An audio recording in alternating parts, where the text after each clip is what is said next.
मना कर दिया और कहा कि हम लोग खुद लेकर के आए हैं खाना भोजन, और अपने भोजन ही किया उन्होंने।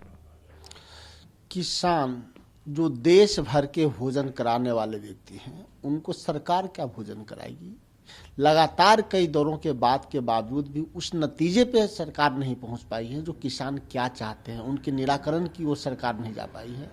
तो इससे स्पष्ट है कि वो भोजन कराने वाले व्यक्ति के समस्याओं का समाधान चाहिए, न कि भोजन कराने वाले व्यक्ति को सरकार भोजन उपलब्ध कराए। अकाली दल के नेता प्रकाश सिंह बादल ने केंद्र द्वारा किसानों के साथ विश्वासघात का विरोध करते हुए अपने पद्म विभूषण को लौटा दिया है। वहीं सांसद सुखदेव सिंह ढींडसा ने भी पद्म विभूषण लौटाने को कहा है, क्योंकि किसानों की अनदेखी की जा रही है। सरकार को यह सोचने और समझने की जरूरत है कि ऐसी कौन सी वजह है कि लगातार देश भर के किसान उनको छोड़ रहे हैं। उनके पुराने से पुराने साथी उनको छोड़ के चले गए।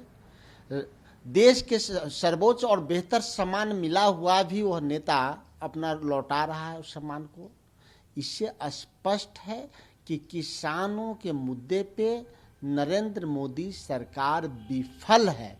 किसान अब बारी बारी से, अभी हरियाणा के देखिएगा, अनेक साथी उनको छोड़ेंगे, उनके सांसद उनको छोड़ेंगे, उनके विधायक उनको छोड़ेंगे, उनका सहयोगी चौटाला तो छोड़ेंगे ही।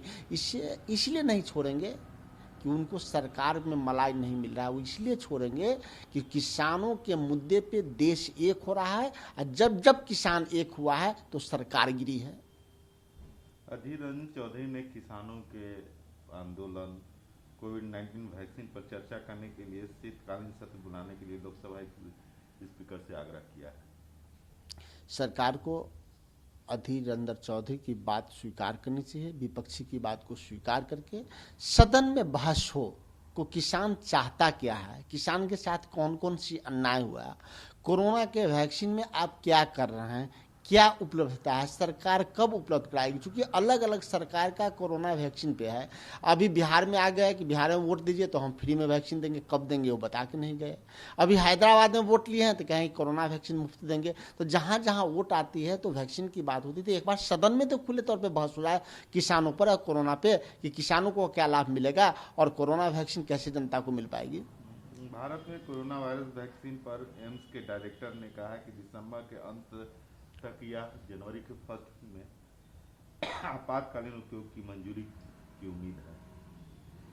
ठीक है, एम्स के डायरेक्टर बोलते हैं, उनका स्वागत है कि जनवरी के फर्स्ट वीक हो या दिसंबर के लास्ट वीक, लेकिन सरकार और मेडिकल टीम के साथ बात करके यह स्पष्ट हो जाए कि अंततः जनता को कोरोना वैक्सीन कब मिलेगा, इन जो कोरोना से निजात कैसे पाएंगे, किन किन लोगों को पहले होगा। तो सरकार का बयान कुछ और हो आता है और उससे अलग मेडिकल टीम का बयान आता है।